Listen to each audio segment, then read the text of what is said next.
बिस्मिल्लाहिर्रहमानिर्रहीम। अस्सलाम वालेकुम दोस्तों, आज मैं आपके लिए एक ऐसी कहानी लेके हाजिर हुई हूँ, खोपड़ी बाबा। मशरिक़ पाकिस्तान से ये कहानी उन्हीं की ज़बानी सुनिए। मगरिबी पाकिस्तान के महकमा बहालियात की जिस शोबे से मेरा ताल्लुक़ था वो मुलाज़मीन को हरदम मुहतरिक व फ़ाल रखने वाला शोबा था। इससे मुंसलिक होने के सबब मुझे भी आए दिन मुख्तलिफ़ जगहों के दौरे करने पड़ते थे। मशरिक़ पाकिस्तान भी जाना पड़ता था, जहाँ आए दिन समंदरी तूफ़ान और दरियाओं के बतराने के वाक़यात रोनुमा होते रहते थे और मुतासरीन की बहाली के लिए अरसे दराज तक दिन रात काम करना पड़ता था। महीनों अपने घर वालों से दूर रहना पड़ता था। फिर वहाँ का माहौल, आबो हवा भी मौक़ूफ़ ना होती थी। बाशिंदों की ज़बान से भी अदम वाक़फ़ियत का भी मसला बनती थी, लेकिन कोशिश होती थी कि ज़िम्मेदारियाँ बतरीक़ा एहसन अंजाम दी जाए, हर काम तसल्ली बख्श तौर पे किया जाए। मकामी बाशिंदे इस तरह खुश होते और एहतराम इज़्ज़त से पेश आते। ये इन दिनों का वाक़या है जब मशरिक़ पाकिस्तान की साहिली इलाकों का किसी कसिस बाज़ार फहश खुली दीगर इलाकों में ज़बरदस्त समंदरी तूफ़ान आ गया, जिसने खुश्की पर दूर दूर तक तबाही मचा दी। घर, खेत खलियान, फैक्ट्रियाँ, इमारत, सबको बेहद नुकसान पहुँचा। माहीगीर कश्तियाँ, फ़िशिंग ट्रॉलर्स, लांचें सब तूफ़ानी लहरें बहा के ले गईं। ये समंदरी तूफ़ान बड़े दिनों तक खलीज बंगाल में वाक़े मुल्कों के साहिली इलाकों में तबाह व बर्बाद मचाता रहा। फिर जब खुदा खुदा करके इस तूफ़ान का ज़ोर टूटा, समंदरी लहरें समंदर में वापस चली गईं, तो हर जगह तबाही व बर्बादी की ऐसी दास्तान रकम दिखाई देती थी कि दोबारा बहाली आबादकारी नामुमकिन ही दिखाई देती थी। लेकिन जाहिर था ये काम तो करना ही था। सोचा सूबे के तमाम महकमाए हाय बहालियात के मुलाजमीन, मनसूबा बंदी के माहिर इंजीनियर और दीगर मुलाजमीन को मुतासरा इलाकों में भेज दिया जाए। इनकी तादाद कमी के सबब मगरिबी पाकिस्तान से भी उनकी भारी तादाद वहाँ भेजी गई। उनमें भी मैं भी शामिल था। ढाका पहुँचने के 2-3 दिन बाद हमें अपने कारकुनों की अलग अलग जमातों के सरबराही में मुतासरा इलाकों के मुख्तलिफ हिस्सों में भेज दिया गया। मैं अपने आदमियों के साथ जिस जगह पहुंचा वो टूटे बिखरे कच्चे मकान, मलबे के पहाड़ और दलदलों का बड़ा मुहीब मंजर पेश कर रही थी। मुहीब घड़े पानी से भरे थे, कहीं कहीं मलबे और कीचड़ में दबी लाशें भी दिखाई दे रही थीं। मैं चकरा गया था ये मंजर देख के। मेरे आदमी भी शदीद दहशतज़दा और सरसमंगा हो गए थे, लेकिन हमने बहरहाल अपना काम करना था। बस हमने एक जगह ज़मीन साफ़ करके वहाँ अपने ख़ैमे गाड़े, ज़रूरी चीज़ें मुहैया की और मशीनरी आने पर अपना काम में मसरूफ़ हो गए। बेहद मुश्किल था।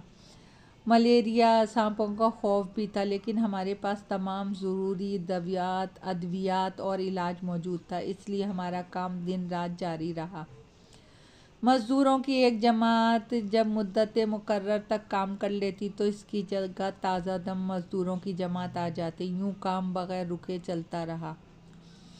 इधर मौसम भी बदलना शुरू हो गया। धूप और गर्मी से ज़मीन खुश्क होनी शुरू हो गई, जिससे हमारा बहाली का काम आसान हो गया। हमने तेज़ी से वहाँ मकानात और दीगर तामीरात शुरू की।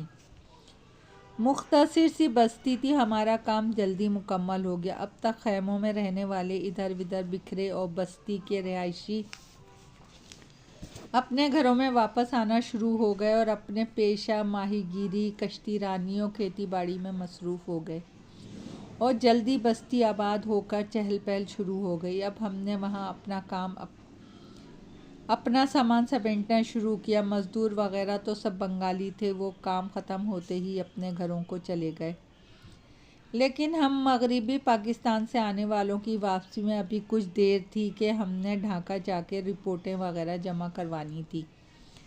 मैं और मेरे मगरिबी पाकिस्तानी रुफ़का अभी तक इसी बस्ती के बाहर खैमों में रह रहे थे। वहाँ कभी कभी बस्ती के लोग हमसे मिलने आ जाते थे। वो गरीब कश्तीरा, माहीगीर और किसान बेहद सादा फितरत, बेहद मोहब्बत करने वाले, इज़्ज़ो इंकिसारी के पैकर हमारी हर खिदमत के लिए तैयार और हमारे बेहद ख्याल रखते थे। उन्हें उर्दू टूटी फूटी सी आती थी, लेकिन यह कोई मुश्किल बात नहीं थी। इस बस्ती का एक अधेड़ उम्र किसान अब्दुल्ला अक्सर मेरे पास आ जाता था और कुछ अच्छी उर्दू बोलता था और बातें भी पुरलुफ्त और दिलचस्प करता था। इधर उधर की हालात भी सुनाता रहता था। एक दिन जब वो मुझसे मिलने आए तो इसने मुझे इत्तला दी कि वहाँ जल्दी खोपड़ी बाबा आने वाला था। मुझे बेहद हैरत हुई। मैंने इससे पूछा, यह खोपड़ी बाबा क्या है? इस पर इसने बताया, वो एक हिंदू साधु या सन्यासी है। बूढ़ा आदमी है लेकिन खूब चाको चौबंद, तंदुरुस्त व तवाना। अपने कंधे पे एक बांस लटकाए रखता है जिससे सिरे पर एक इंसानी खोपड़ी बंधी होती थी। सर्दी होती या गर्मी हो हमेशा बरहाना रहता, कपड़े साफ सुथरे पहनता, लेकिन सर्दी गर्मी का इस पर कोई असर ना मालूम होता था। वो किसी से कुछ नहीं मांगता था। इसके पास जड़ी बूटियों से तैयार करदा दवाओं का छोटा सा संदूकचा होता था। वो ये दवाएं फ़रोख्त करके अपना गुज़र बसर करता था। इसका कोई मुस्तकिल ठिकाना भी नहीं था और वो आवारा गर्दी ही में मसरूफ़ रहता था। ज़्यादातर साहिली इलाकों में घूमता फिरता था। इसी बस्ती का अजीम पूरे में वो ज़्यादा ही आता जाता था और बस्ती वाले हरदम इसकी आमद के मुंतज़िर रहते थे कि वो कमज़ोर अकायद के लोग इससे बेपनाह अकीदत रखते थे और इसके वहाँ आमद पे खुश होते थे। वो कौन था, कहाँ का रहने वाला था, कंधे पे खोपड़ी वाला बांस क्यों रखे फिरता था, इन सवालों का जवाब किसी के पास ना था। बस्ती वाले शायद इसकी नाराज़गी से डरते थे और इससे कुछ ना पूछते थे। अब्दुल्ला की ज़बानी इस सन्यासी बाबा की बात सुनकर मेरे दिल में इसके बारे में जानने के कुछ मालूमात का तजस्सुस पैदा हो गया। मैं बेचैनी से इसकी बस्ती में आमद का इंतज़ार करने लगा। फिर एक दिन अब्दुल्ला मेरे पास आया और मुझे बस्ती में खोपड़ी बाबा की आमद की इत्तला दी। दोस्तों, कहानी अभी जारी है। पसंद आए तो लाइक और सब्सक्राइब कीजिएगा। आपकी दुआओं की तलबगार।